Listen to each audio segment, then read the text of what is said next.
Are you ready to take your business to the next level? Every day there are countless books and articles that are published offering the key on how to make your business a success. It's easy to feel overwhelmed trying to keep up and run your business. That's why Deb Creer created the Business Power Hour. Keep up on the latest trends, best practices, and techniques for how to make your business a success. Let the Business Power Hour do the heavy work for you. Good morning. Good morning. I am Deb Creer, and I am passionate about giving professionals the tools that they need to make themselves and their businesses as successful as possible. And today we're going to be talking about my favorite subject in the world, and that's marketing. And it is so interesting to talk with experts because everybody has a little bit different take. And, it's always so much fun because I learn, and I figure if I'm learning something, the people who are listening and watching this program learn also. So please join me in welcoming today's guest, Nathan Yeung. Welcome, Nathan. How are you doing? I'm doing well. Thanks, Deb, for having me. So excited for today's show. I love it. I love it. Well, let me tell people a little bit about you, then we will jump into this. So with over 10 years of marketing experience, Nathan Yeung currently runs a 7-figure agency and works with some of the largest B2B brands in Canada, such as Constellation Software. He focuses on using marketing as a function, not just to drive marketing qualified leads, which are MQLs, but to amplify revenue. He has scaled his fractional CMO services into a team consisting of over 25 full-time employees. So again, Nathan, welcome.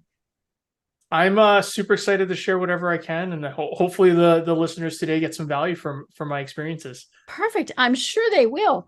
Well, I always like to ask my guests, how is it that you got to where you are today? How did you decide that this is what you want to do, at least for right now? I think one of the things was really I came actually out of a COO job from an ad technology company, and when I left, several of the employees left with me. And I'm definitely a very loyal person, and I felt like I needed to create a home for them. Okay. And so we created a marketing agency kind of from nothing. So I kind of said to them, I was like, look, I've run service-based businesses before. I know what we need to do. I know how to sell. If you are really looking for an opportunity, I can't promise you salary tomorrow, but I can promise you that if we work at this for 1 or 2 months, we could probably get a business going pretty quick. And that's kind of what we did. Wow. We really started on the bottom end of the funnel, like really small businesses. We're talking about really small contract sizes, and we've really worked ourselves up to mid-market to enterprise now. And why do I do it right now? I do it because I find marketing an incredibly challenging function. And to me, that's enjoyable. That's something that I enjoy. I enjoy really trying to understand what are the best ways for marketing to add value into an organization. And I mean this in the sense that like marketing is not this like single tool hammer thing that, is deployed the same way in every organization. It can be deployed in different ways. And in different ways, they can add value to organizations in other formats, one of which is obviously amplifying revenue. But there's other things that are very beneficial, right? There's other things where marketing can help talent acquisition and talent retention. There's other things where marketing can really help in terms of positioning and product development, and really looking at marketing, not again in this pigeonhole perspective of MQLs, but again in this position where it's a function that can add value. You have to understand how it's going to add value though. So that's why I'm here. I love it. It's great work, and we work with incredibly challenging organizations. Constellation Software is not an easy company to work with, and we love working with them because it's a challenge. We work with private equity firms across Canada. And so that work is all very intellectually enjoyable. It's very challenging. It's not boring work. I bet. I love it. Well, I noticed on your LinkedIn profile that you launched the company, looks like right before COVID. So such fun. But one of the things that we saw was that people obviously had to scale back. Didn't matter where they were, they just scaled back, because they could not go meet with their clients. They couldn't do all these things. And as is often the case, and in my long years of experience, I have seen this. One of the first things that gets cut is marketing, which is the last thing that they should be doing. And so, did you find that, and what did you find when you were going forward during COVID? We were really, you brought up a great point. So essentially the story of the business was we were stuck at like 4 or 5 employees for the longest time. And then essentially we hockey sticked. So we went from 4 or 5s and we went straight to like 15 in like less than 8 months. And then that was right before COVID. So unfortunately for me, we did have to cut back. And it was the first time in the organizational history we actually had to lay off employees. And that was an incredibly painful experience. So I think we shrunk down to, I think, 10 or 11 employees. We didn't actually lose contracts. So it was really interesting that we were pretty insulated with the organizations we were working with, and we were very fortunate. And the only reason I contracted was because I didn't understand growth. I don't think anyone understood growth at that point. During that period, it was like, yeah. no one knew the world was ended, right? Like I remember I was flying back from Toronto on like one of the first flights from Toronto to Vancouver. That was right when the big 4 accounting firms all said, everyone's going to work from home. And I've never been on a domestic flight where it was like 7 people maybe on that plane. Wow. You were one of the last ones out. Yeah. It was like one of the last kind of like regular plane rides. Everyone was freaking out. I was talking to now my ex-wife. I was like, hey, should I be on this plane? Like, is this like sketchy? And so it was just a really, it was a really challenging moment in the organization. But again, we were very fortunate that, not all contracts went away. But I will say amongst my peer groups, absolutely. Marketing got absolutely destroyed. It's the easiest thing for people to cut back on. And Deb, you're correct. It is a bit of a contrarian play, but when people are cutting back, people have to remember, business owners should remember that when you're buying ads, it is a competitive market. Right. And if that means when everyone else is cutting back, you have to understand that the ads that you are buying during that moment will likely be anywhere between 20 to 30% cheaper, which means you can get 20 to 30% more impressions and more reach. And so therefore your ad dollars are more effective. Yes, you may not be getting decisions right then and there because everyone's likely freezing budgets, but you have to remember performance marketing, last touch attribution, these immediate type products, most people don't fall under that category unless you're a divorce lawyer, a plumber, a locksmith, a car mechanic. Like they're very set like services where they fall in this like immediate demand generation type activities. Right. And they could not go into people's homes, or people couldn't come to them. Yeah. So the reality is like you should be marketing, because the reality is that the people that you're marketing to likely don't make decisions in a day anyways. Right. So you still need to have that frequency. You still need to have that reminder that you exist. You have to get people into the sense that you actually exist in this market. So yeah, I think it's absolutely foolish that people cut back, but it's an easy thing for people to make a decision on. Right. Yeah. But it's one of those weird things when they decide to cut that, and then they're like, but we're not getting the calls, so their salespeople are going, what's going on? All of those things. Well, it's because you cut back on your marketing, or worse. And I've had this happen. They say the salespeople can handle it. More than likely, they have absolutely no clue. And phone calls stop working, right? People aren't actually at their office phone anymore. And no one really enjoys getting a cell phone call. Right. So it really, I will say it fundamentally changed the sales and marketing market. Right. And I think on how we think about really talking to our potential prospects. Right. Yeah. We did. We started reaching out to them in a totally different way. Because we had no networking. We had no conferences. We had no, knock on the doors and go in and see people type of sales calls. So to me, that meant that marketing had to completely ramp up, because they had to figure out, how are we going to reach these people who are now home in their spare bedrooms?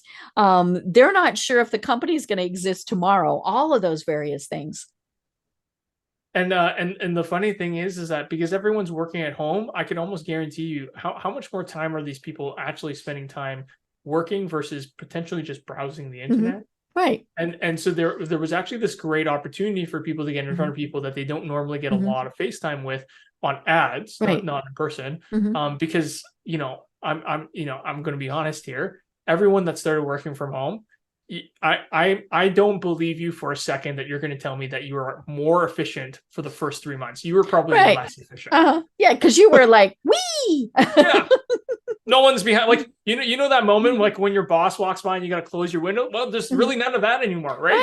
So you could keep playing solitaire or whatever. Or your Facebook feed's going to be online, or your Twitter feed's going to be online, or your favorite YouTube channel is going to be online, or your favorite news channel is going to be, something's on the side, right? And the reality is that actually presented an opportunity because now these people are on other platforms more often, which means on an ad perspective, you get the opportunity to be in front of them. Right. And then when you got in front of them, it had to be a bit different because like we said, you're online, maybe with, Zoom call, like what we're doing or something like that. And so you did have to, especially from a sales perspective, build those relationships differently. And I think, again, I have always seen sales and marketing as being partners. There's, you don't have one without the other. And then, you toss in R&D and lots of other things that are in there. But yes, sales relies on marketing to be able to give them the materials, the information, the tools to get in front of people. Yeah. And that's really why like we position ourselves as a kind of an organization, a marketing firm that specializes in supporting sales-led organizations. And I think a lot of companies, a lot of executives, a lot of founders all really pigeonhole marketing in this perspective again of just like, okay, well, you produce MQLs, that's your job. Well, it's like, no, that's a job. That's a way for us to help grow the organization. But, one of the fundamental things that I really preach when we join and when we get a new client is my goal is really to double or triple the productivity of your sales teams and bring them more leads because yes, you need to keep them busy. So outside of their outbound, we need to give them some inbound. And at the same time, I want them producing and cycling through more leads per day because we are giving them the tools that they need. They get an objection, they have a case study. They need an explainer video, it's done. They need a landing page, it's done. All these things where I don't think salespeople need to be focusing on, like this idea that we're completely separate. It's just, it's not a smart idea. And thinking that marketing is just about MQLs is a, honestly, a piss poor perspective. It really is. Well, and so many times that the higher ups are saying, okay, well, marketing is who's writing our brochures, who's developing the website, which yes, that is part of a marketing function. But again, it is a team. I mean, you could have the snazziest website in the world, but if your sales team can't deliver, whether their fault or supply or things like that, it's not going to matter. But you also need to be working with them to say, okay, when you make a sales call, what are the frequently asked questions that you get? How is it that we should be addressing that in our marketing materials? All of those things. It is very much a teamwork type of thing. It is, and that's what, like, another thing that we always try to do is I always tell new BDRs that I'm going to be like, hey, we're the marketing team with you. Let's set up a bi-weekly call for 15 minutes. We don't need the call. Doesn't need to be longer than 15 minutes, but really all I want to do in that call is I need you to tell me, what are your biggest pain points? What are your biggest objections? What have you been seeing on the calls? I want real-time feedback from you to us so that we are aware that there are particular features or just friction points that we're not aware of because we're not the ones making the calls. And I find that that's like often something that just doesn't happen enough in organizations. And we really try to promote that and or just educate other organizations, depending on, if we're taking care of that, to do that regularly. And we don't see that enough. Well, and I think we especially saw that a lot during COVID and it has lessened to some degree as people have gone back into the office, but it is kind of an out of sight, out of mind type of thing. And so, you needed those meetings basically to say, hello, we're here. And departments needed that, who are their employees? And then to get everybody involved. It's funny, I interviewed an expert this would have been about a year ago, on who is an expert in introverts, and she is a very extreme introvert. And I said, isn't COVID making this easier because you're not in the office, you're not? And she said, actually, it makes it harder because it makes it easier for us to be true introverts. She said, we turn our camera off. We sit there and we don't participate. And she said, it really makes it so much more difficult for them to be engaged and engrossed in what's going on. And I think it kind of happens that way with everything. We just are thinking, what is going on. And this is weird. My phone is blinking at me. I'm not sure why. It's one of these things where, yeah, if you don't remind people that you're there, then they don't always remember that you are part of the team. And that's especially true, I think, when you're not employees, when you are an agency who's working with them. They do tend to forget that, hey, you guys are working with Nathan. And I wanted to bring up a funny point because, like, I even remember this, and I just remember this. I bet you a lot of people don't even remember the days where webcamming and these types of calls were kind of not normal. Right. It was you got all, oh my God, I have to be on camera. It's like, I gotta turn on my webcam. I gotta feel uncomfortable. And now it's just kind of like everyone just has a webcam. Right. It's just like, it's like I just have it on and it's kind of normal. So COVID's definitely changed so many things, and I think the companies that have done really well are the ones that have really pushed towards a bit more of a digital future. We are starting to see in the organizational perspectives, if we want to talk about business owners and what has changed, we've definitely reached the point where I think the theory that remote work is as productive is finally being slightly disproven. And a lot of companies are requiring hybrid work. Right. And so I think that's like a big thing to note, that, I think there was this big push where it's like, oh, look, everyone's so, the exact same when they're at home. In the reality, it's not. And I'll give a great example of this in my organization. Like, we run a pretty big creative team. I've got 8 designers. In an office setting, I would spin my chair. Right. And go look at their monitor. And, that's it. That's all I needed. And I would see what every single one of my designers was working on. Yes. And you know how fast I could course correct a graphic design element doing that versus now? It's not the same. No. There's no way for that level of efficiency to be the same. Right.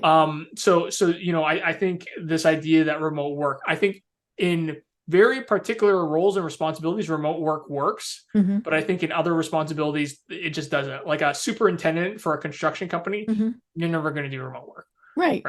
So I think that's been a big change as well. And I am actually kind of glad to see that people are starting to realize it's not.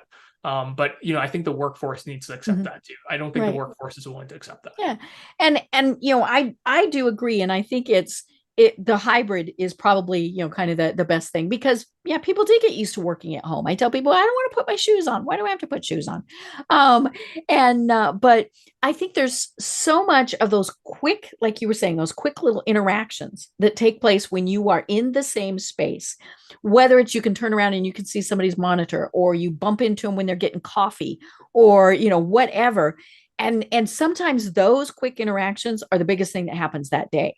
And it's interesting. I work remote. I'm a consultant, so I'm not in with my clients. Hadn't seen one of my big ones in person since before COVID. And, they've changed personnel. I mean, all sorts of things. I mean, now I communicate with them every single day, multiple times. But a couple of weeks ago, we all got together at the owner's house on a weekend and had a pool party. And that was so much fun, because we were able to do those little touch points. Hey, we hear you got a new puppy, or whatever type of things. And those, I think, are just as important in the workplace as, what are you doing on this project type of thing. Absolutely. And it's very hard to replicate that in a digital world. Right. We've tried, failed miserably. So I think, I think our organization and I think a lot of organizations have gotten to a place where they're happy with the output for remote, but I still don't think it ever replaces in office. Right. I was looking on your website, and I love this, that you say, you're not an agency, you're not a consultant, you are a partner. So talk to us about why that is so important. I think, or perhaps this is just my position and my perspective, is just like a lot of agencies promote very prescribed solutions, and sometimes those solutions are correct and sometimes the solutions aren't. And like a great example of that is a web development agency. No offense to any web development agency if you're listening to me, but I do know that sometimes a company will come to a web development agency and be like, hey, like it's very important for us to develop a new website. And they go, great, what are your requirements? They get the requirements, they start the work. The reality is that web development and a website is crucial to marketing, but not always the most important low-hanging fruit. And often, I would suggest that at least the web development owner at least do the discovery to say, you know what, I actually don't think this is the best time for you. Right. So maybe come back to me in a couple months. But most agencies won't, right? They're going to say, oh, thank you. Yes, absolutely. Money, hello, pay us. Yeah, we'll do the work. And so we do take a very consultative approach. And now that being said, we are changing our model. We're not going to be as consultative, but one of the things that I am going to be standing for is I'm going to say no. Right. And I'm going to be like, no, you know what? This productized service that we're doing for sales, which is comms work, brand work, sales enablement work, then demand generation. This is right for a lot of organizations, but right now you're not ready for this. So my suggestion is that you need to actually take our advisory service. So for at least 1 month, you can press reset and actually be comfortable with where you start. Right. Versus not knowing. Right. So before jumping into this idea that you need our sales stack kind of solution, maybe you should just figure out this first. And that's why I wanted to really call ourselves a partner. And the way we've positioned ourselves, especially with some of the Constellation Software companies, is we are their marketing department. We are accountable. Right. You are a fractional CMO. Yeah. And so it's not about just trying to get the fees. It's not just about trying to do what we specialize in. It is really about, let's go figure out what's really going to move the needle for this organization. And I'll be honest, it's a tough sell. It's not easy. And we have some amazing clients that literally live and breathe our model, and we're fully accountable for the work. And there's a lot of companies that still like the design by committee and second guess everything. And that's fine. But I think the point is that I don't want to be a person who just takes orders, because often what I had found in my previous roles is those orders are wrong. And so why would we take that work then? Right. Well, and a lot of times it's not that they're wrong, it's that you don't have enough information. And so you might have, say, somebody in sales, we need you to redesign the website to do yada, yada, yada, yada. But you're missing like another half of the story. And, and I think that's where it gets a little bit tricky. And I've certainly been in that position with companies when we've consulted with them. We'll finish up a project. And I had this happen. We developed this fabulous website for a client, worked with the people that they had told us to work with, all these various things. It's launched, it's live, it's fabulous. The owner looks at it and goes, I don't like it.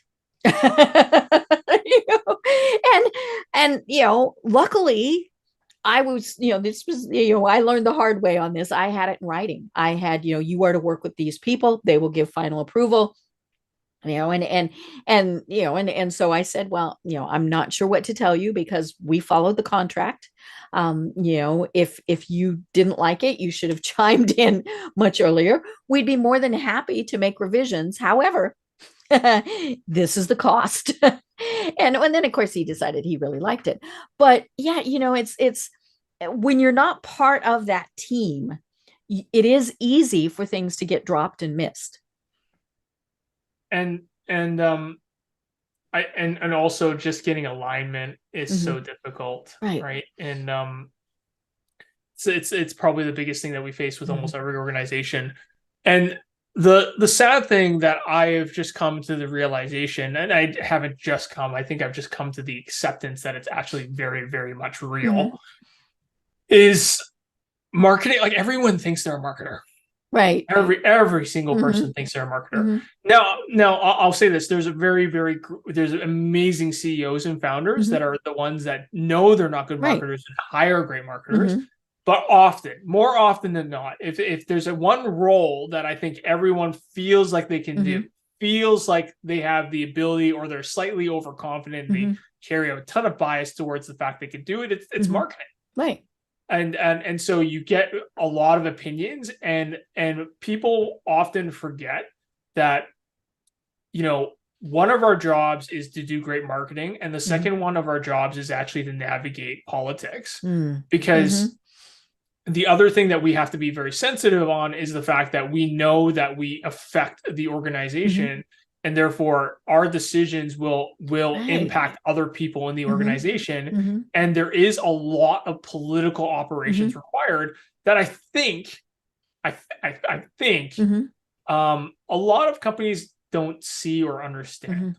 And this is where I think marketing starts to fail, because when companies don't appreciate that, they allow design by committee, and then they ostracize the fact that marketing has not done a good job, because they don't actually see the fact that this design by committee, this political operational requirement, actually does not set up marketing for success. In fact, you don't need a marketing department if you're going to design by committee. That's actually the truth. So if you want every single person in your organization, every senior employee, to be a part of the decision, don't have a marketing firm. Right. And you're actually never going to get any work done. I mean, you're never going to get anything done. And people really don't get the math from this. A great example is, we're working with a client right now, and I know for a fact that they typically have 3 or 4 people that want to approve stuff. So we have about 6 or 7 pages of web pages that we have to develop. And I said, the reality is that even if we approve this page, even if we internally get this done, your approval process takes anywhere between 48 to maybe up to 4 business days. Yikes. So every page, before it goes into web development, will take approximately 8 business days before it actually hits development. And then you still have to approve the launch of that. So the reality is, we're looking at 2 weeks a page. Right. So think about how bad that is. It's terrible. Right. And sometimes by the time you get it done, the stuff that you did at the start doesn't apply anymore, right?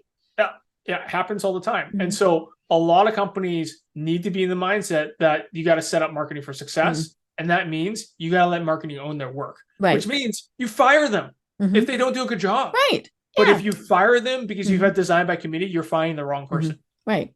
Yeah, because what you had was death by committee. And it's interesting. Long ago, I worked for a big financial services company, and I was, the Marcom department at that, and now granted, there are federal laws and guidelines when you're writing that, and so there were certain things. And when I would write a marketing piece, for whatever, maybe new product. So we're, got a new product, we've got brochures, all sorts of stuff that we've got to develop for it. And at one point I counted, and the approval process was 33 people. And it was 33 people because 30 of them really had nothing to do with it, but they wanted to be in on that, and so I discovered they had no clue. But they wanted to be on that list. The people who needed to be on that list, absolutely positively, were, of course, the attorneys, the compliance folks. Those were the people who needed to be on there. And then, sales and things like that. But yeah, I mean, some of these other departments that I had to run this past. So I discovered they actually just wanted on the list. They knew nothing. They weren't going to give any input. And so my emails would go out and say, here is X piece, need your decisions by X date. And if we have not heard from you by X date, we will assume that you approve. Because then they just, they totally ignored it. And then the people that I knew, like legal and those that absolutely had to be part of it, them I nagged and I got the stuff from. But yeah, it really was the, I don't want to be left out phenomenon. And so we had, and luckily we didn't have death by committee, but it came darn close sometimes. Yeah, and it's always amusing, right? Because at the end of the day, these people, feel the need that everything needs to be perfect too. Right. And that's the farthest from the truth. Yeah. Now, there's a limit to this, meaning that, in my opinion, there's a curve. And the curve is there's a point where you can make a lot of mistakes and it doesn't really matter. Right.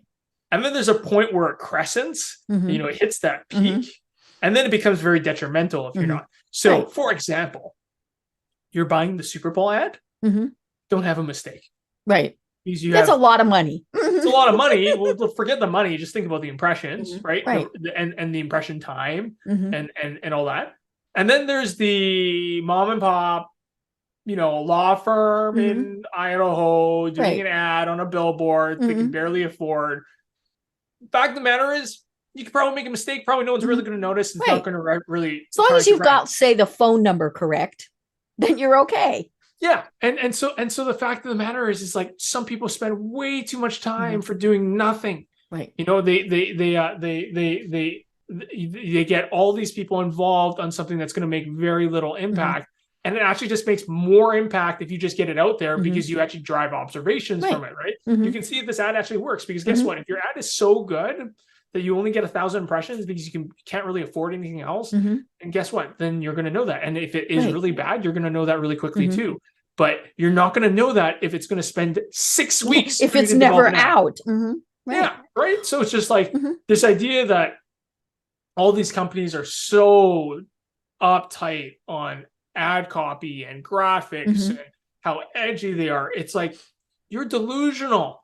If you had this much money, you would have more people doing this. Yeah. You're wasting your own resources. Yes. And what I want everyone on the call or on this podcast listening to know is don't be scared to make mistakes. Because funny enough, sometimes the mistakes are going to give you amazing observations, and they have. For example, I do upside down billboard campaigns, and I learned this from someone who made a mistake. And it's great. And it's silly. You get people's attention. You get people's attention and you get people. Yeah. You know what? We got so many people being like, oh my God, look at this marketing agency. They're so stupid. I was like, yep. So stupid that you posted it on TikTok and now everyone knows where the restaurant is. Thank you. Right. And everyone knew the restaurant. Yes. We as the marketing firm, we did it. Looked like we did something really stupid, but I got my goal. Right. My you got those eyeballs. No one knew about this restaurant. And now I've got your attention very clearly. And some people will go, oh, well, that's negative attention. I was like, it doesn't matter because if this was a Vietnamese restaurant, a Cajun restaurant, whatever it's going to be, someone's going to look at it and be like, oh, that's a new Cajun restaurant. Oh, that's close by. Right. They don't look at, oh, wow, they must be a shitty restaurant because the ad is upside down. No, they go, oh, okay, noted. Yeah. Or they might go, well, that's funny. Look, their ad's upside down. Now, where are they located? Yeah. And so, I think a lot of people, I think just generally speaking, everyone's so sensitive. And the one thing that I'll say to everyone is the lower amount of money and capital resources you have that you can apply to whatever campaign you have, the more aggressive you have to be on your creative. Right. That's you have to fight for it. Yeah, that's the law. If your creative sucks and you don't have distribution, you have low frequency, which means you got to make an impression on the first or second time. That's all the time you got. Right. So be aggressive. I see this all the time. And mid-sized companies, small businesses, even sometimes enterprises where they're doing small campaigns, it's just too much headache on bureaucracy, too much headache on design by committee, trying to be perfect. Well, and then the other mistake that I see so many times is they do not know who their target is. For those of you who are listening, Nathan just smirked because that is the biggest issue we have because, and I'm sure you have this every time you ask a client, who are you trying to reach? And they look at you and they smile and they say, everyone. No, there is nothing in this world that is applicable to everyone. There are different degrees. I mean, like Walmart does not market to everyone. Starbucks does not market to everyone. All of like Mercedes-Benz. I mean, seriously, would anybody think Mercedes-Benz was marketing to everybody? But I see that all the time. And I know part of it is they're scared. They're scared they're going to miss someone. But if you're wasting your money and your resources and worse, maybe it's salespeople going and calling on these people and doing all this, and they have absolutely no intention of ever buying your product or service, then why do you want to even deal with them? And some of that is, how are you reaching them? I had a client one time who said, and you'll love this, she wanted to know because we focus on marketing using social media, she wanted to know if we were going to use IG. And it took me a second to figure out she meant Instagram. She just saw IG, which is, commonly what we use. And so she wanted to know if we were marketing on IG. And I said, no, we're not marketing on IG because that's not where our audience is. The people we're trying to reach does not use Instagram at all. So why would we spend our money? And she went, but it's the cool place to be, right? That's where the cool kids hang out. No, if our audience is not there, same thing, television.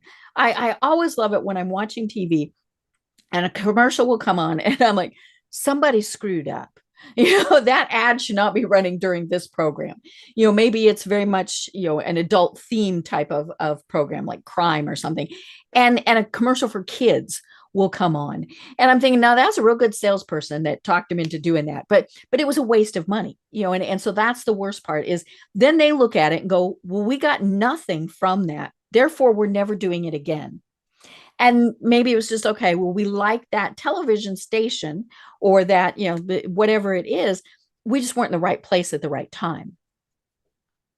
And I'll expand on this, and I'll be a bit of a contrarian, Deb, so I'm not disagreeing with you, but I will say what you're talking about is really incrementality. And right. Incrementality and prioritization in an organization is really important because I always say this to every single organization. You are capitally constrained. You are resource constrained, whether that's by money or by people. And so you're absolutely correct. You need to market on the platforms that have your people on them or have a high likelihood of having your people on them. Because if you don't, well, the reality is you're going up on the wrong side of the hill, and that side of the hill is very steep. Right. Now, if you're an incredibly mature organization and you have maximized the incrementality, and for those that don't know this fancy word incrementality, it's basically a measurement of the channel of how much more you can do in that channel. So if you have maximized all the incrementality in a channel, which is Instagram, then yes, you have to leave that channel to go find more people.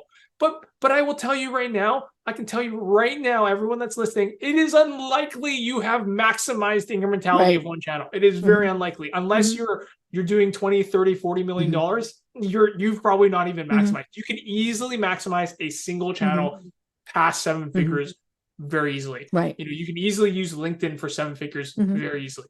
So I think I see this. You're absolutely correct. Like, people always choose the wrong channel, but more importantly, people just forget that when people make decisions, we are just like really, really lazy people. So I'm writing a book right now that's based on consumer psychology research and marketing concepts, because I feel like there's actually not a very like layman's book that put both of these together. And generally speaking, there's a key theme. We are lazy. We're lazy. We love heuristics. Make it easy for me. Yeah, make it easy for me. And so this is the one thing that I always say to people, because we build a lot of websites. They're like, oh, I want my homepage to speak to more than one person because I don't want to miss out. Right. I don't want to miss out on talking to someone. And I go, that time you went to an Italian Chinese restaurant and you had your Italian friends and then you had a Chinese friend like me go? And you know what happens? Your Italian friends aren't happy and the Chinese friends aren't happy. Right. You know why? Because neither of them appreciate the food. Yeah, it's not a good fusion. Yeah, it's neither good Italian and it's not good Chinese. And it's just weird, right? That's the exact same thing happens when you have an Italian Chinese landing page speaking to two people. Right. It doesn't feel good. It doesn't speak to your users. And guess what? They feel less confident. And when they feel less confident, they'll go to someone else they feel more confident. Right. Yeah, and because they're one click away. And that's what happens Mhm. when you don't speak to the right user Mhm. and you don't just specialize in Mhm. that. And it's so common. It's Mhm. yes, and I bring up restaurants all the time because I think it's something that everyone Mhm. that's listening can Right. really We empathize with. understand that concept. Mhm. Yeah, that's what that's Mhm. that's the number one reason why Mhm. fusion restaurants are hard to do. Mhm. Very incredibly Right. hard to execute, Mhm. right? It's because you are speaking to two people. Mhm. Yes, you have created. See, now this is the beautiful part about marketing. Yes, you have created a unique product. And guess what? No one wanted it. Right. Was it a unique product that people wanted or that you thought they Yeah, wanted? no one wants the Mhm. one-ton noodles made with spaghetti. Mhm. Like, Right. cool, great, unique, Mhm. doesn't exist in the market, Mhm. doesn't mean there's demand, doesn't Right. mean I want it, Mhm. doesn't mean it's a good business, right? Mhm. So this is a great experience, like thing where entrepreneurs have to Mhm. respect that, and the other perspective is blue ocean versus red ocean, Mhm. right? This idea where you do blue ocean, and there's challenges. Yes, there's Mhm. opportunity, but do you have enough money to Mhm. go through that Right. hard part of that opportunity, Mhm. right? So if you go blue ocean, you think for some reason, one-ton noodles Mhm. with spaghetti noodles is the greatest thing since sliced Mhm. bread. Do you want to spend the money Mhm. educating the Right. market on how amazing it Mhm. is? And if you don't, likelihood of success is low. Right. Right. And so this is why specialization is the Mhm. easier path. Right. Well, and you can always expand. I mean, and I think that's the thing that people forget is, you've got product A and you get, a lot of people using product. Well, then you can think about adding product B that might be, maybe people have been asking for it, or you did think, well, hey, this is kind of a cool thing. Let's do that. But yeah, don't try and do A, B, C, D, E if you don't even know if A is going to sell. Exactly. And there's tons of good examples of this, but I'm going to use sportswear as a great example of this. You see Under Armour and Lululemon doing this. Mhm. They've maximized the amount they can grow Mhm. within a category. Right. So very similar to that of incrementality on a channel perspective, but now this is incrementality on a category Mhm. perspective, right? So Lululemon has started to realize, okay, well, I've maximized, athletic wear. Mhm.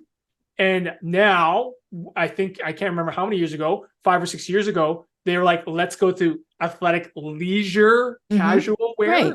Right. And so now we're going to bridge the category Mhm. into a slightly similar Mhm. category, but Right. not the same. And we're Mhm. going to move into that. Mhm. And then we're going to move into, now they have shoes. Mhm. So they've moved into shoes. Right. And so that's a perfect example where Mhm. when you have reached critical mass Mhm. in a category and you have enough brand Mhm. behind it, that makes sense. But Mhm. no offense to anyone on this call and this podcast, the likelihood of you being that big Right. already, Yeah. well, I I don't like know to what you're think I getting. have a big audience, but probably not that. And it takes a long time, Mhm. right? So I think people forget that they get there by Mhm. specialization. Right. They don't get there by Mhm. being everything to everyone. Mhm. And if we actually want to talk about clothing, Forever 21 is a perfect example of that. Mhm. Right. Right? Forever I 21. am not their audience. You're not their audience, but Forever Mhm. 21 was trying to be everything to Mhm. everyone. And Right. that's why they went bankrupt. Mhm. And Mhm. now they're bought by Shein. Mhm. Right. And so I think this is again this idea where, if you really, really, really want to Mhm. grow big, the goal is actually you have such a big brand and you have such a big Mhm. presence that your authority can actually Right. bridge Mhm. into other Mhm. adjacent markets. But that is like the Right. mature of the mature of organizations. Well, and even sometimes that doesn't work. I live in Atlanta, the home of many great big brands, right? So Coca-Cola is based here. And I remember, I don't remember, it's been a while ago. I mean, like many years ago when they launched New Coke. And it was just, I mean, I remember the marketing efforts and all of this. And not only did they launch New Coke, they got rid of the current Coke.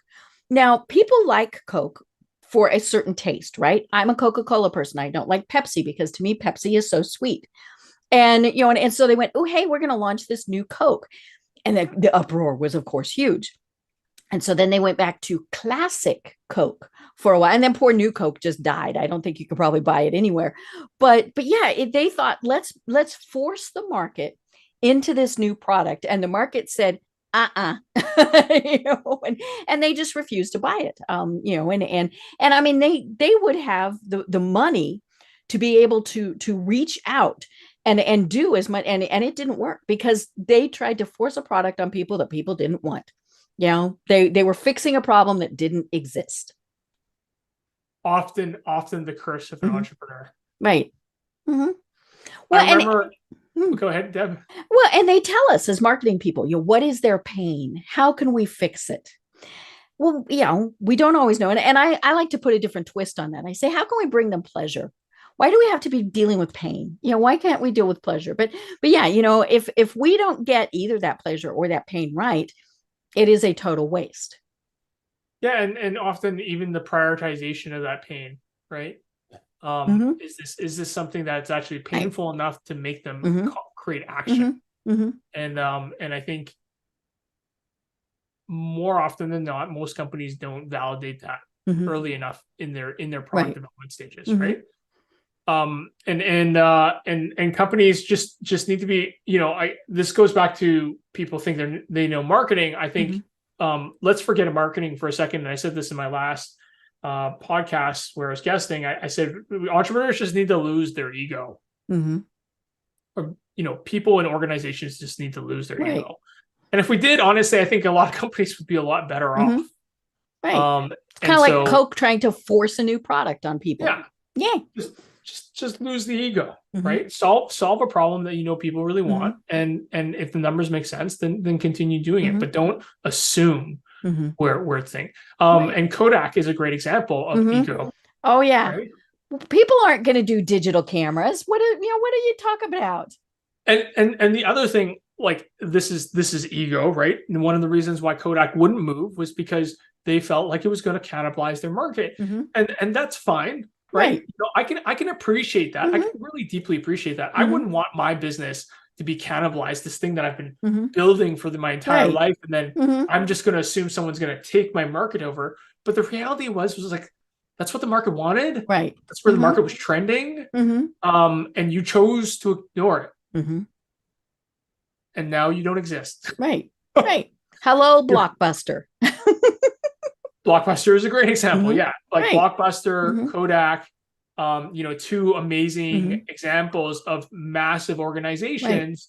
BlackBerry, like BlackBerry isn't even known for their cell phones anymore. They're known for their technology that's used for AI, like visuals. Oh, interesting. I didn't even know that they still existed. Yeah. And I was one of those, I loved my BlackBerry. Oh my God, I loved it because part of it is I like that little keyboard. I just like that little keyboard. But yeah, when people went to smartphones, BlackBerry went, no, that's not what they want. They like my little keyboard. Well, not enough people like their little keyboard. Not enough people like their keyboard. Now, that being said, I used to type, and this is a proud moment, anywhere between like 40 to 60 words per minute on my keyboard. It was real easy for some reason to do that.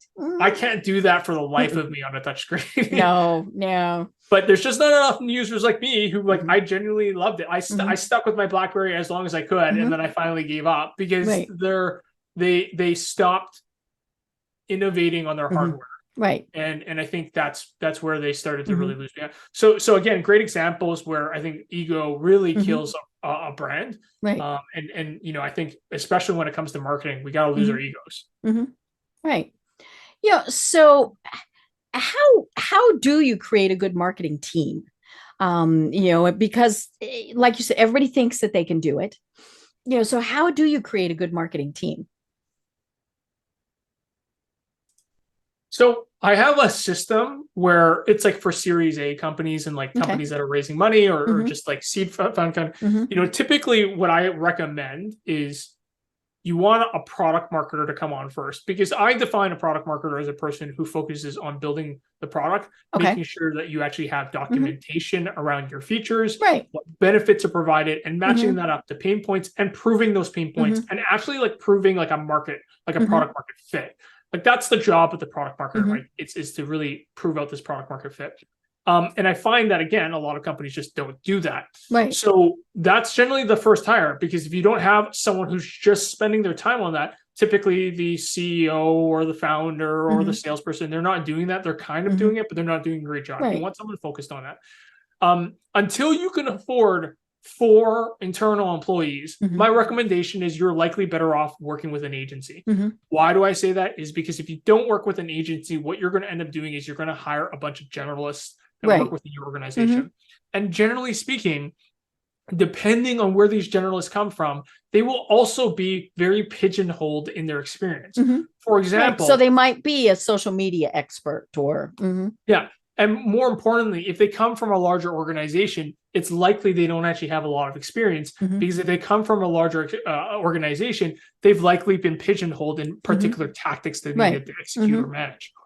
So the long story short is you are probably better off working or finding individuals that exit out of agencies, because at least they have had the opportunity to look at marketing in a broad lens in several different categories with a myriad of very different challenges. And they've needed to problem solve around that.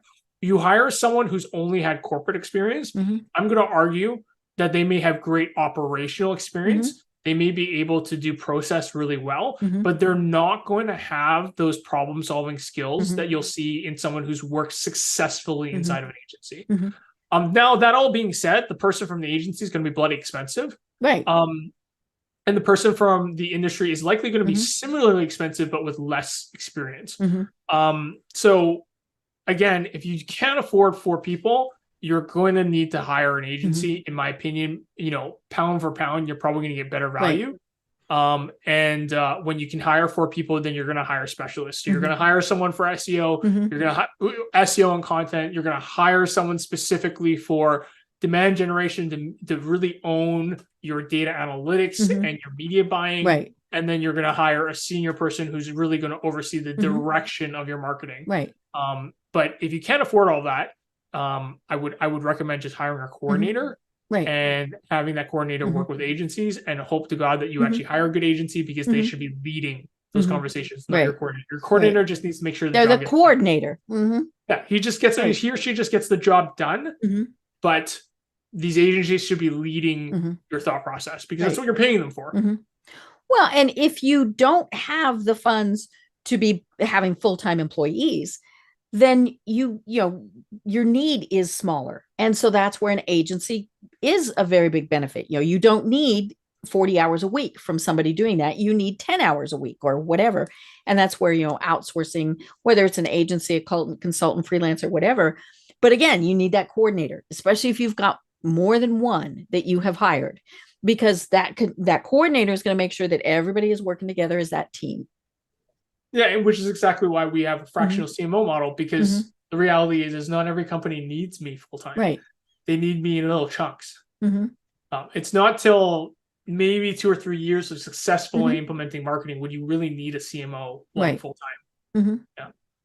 Well, and I think that's one thing that is good for small businesses who don't have the funds to hire. And I think that stops people from starting a business, because they think, oh, I have to hire this and this and this and this. No, are you going to hire an attorney full-time? Probably not. Well, then maybe you don't need a marketing person full-time, all of those various things. And so it's definitely something for new businesses to be thinking about, what are their resources and what are their actual needs?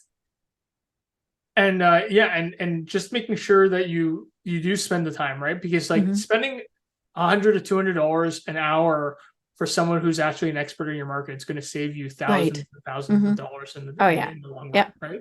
Penny wise, pound foolish, right? And I think that's what I think, again, that ego part. Even for myself, for example, I do a bunch of Instagram stuff. I feel like I should have gone and just hired an Instagram specialist just to coach me for an hour, because it would save me a ton of heartache. Well, and I tell people, I operate on the 15-minute rule. If it's going to take me, if it's a project that's not directly what I'm supposed to be doing, If it's going to take more than 15 minutes, then I should have somebody else do it because they're the expert. They're going to do it faster. All of these things. I recently hired somebody. We started a new initiative on helping those with cancer. And now I do branding. I do websites. I hired that out, and that was because I needed to hire those true experts to get it done faster, better. And, as we were saying at the start, they actually got it done. If I was just kind of putting it in with other things I was doing, might still not be done. And that's sometimes where outsourcing is absolutely what you need to be doing. That's a great rule. Thank you for it. And it's hard because like some of those things I really liked. Like I love tinkering on my websites. That's not the best use of my time. Yes. And I'm definitely a person. So I have a rule where every part of my organization, I must be an expert on, or must have tried to be an expert so that I actually understand things. And so I think what ends up happening is I forget about that 15-minute rule afterwards, because I do want to know. I do genuinely want to understand things. But at the same time, it is not the highest and best use of my time. Right. Yeah. I remember years ago, I was getting a master's degree and it was a program where we did not select the classes. It was this set program and you took this and this and this. And this is 20 years ago. And one of the classes we had to take was video production.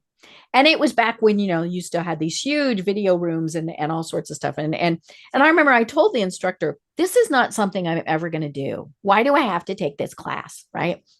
And the instructor said, will you ever have to supervise somebody who's doing it? And I said, probably. And he said, then you need to know enough so that you can supervise well. He had a great point. Yep, absolutely. Yeah.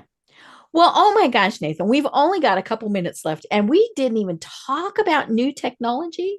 Oh my gosh, AI, chat, GPT, all that stuff, which is a big deal in the marketing world. And so I'd love to have you on to continue a discussion and talk about that.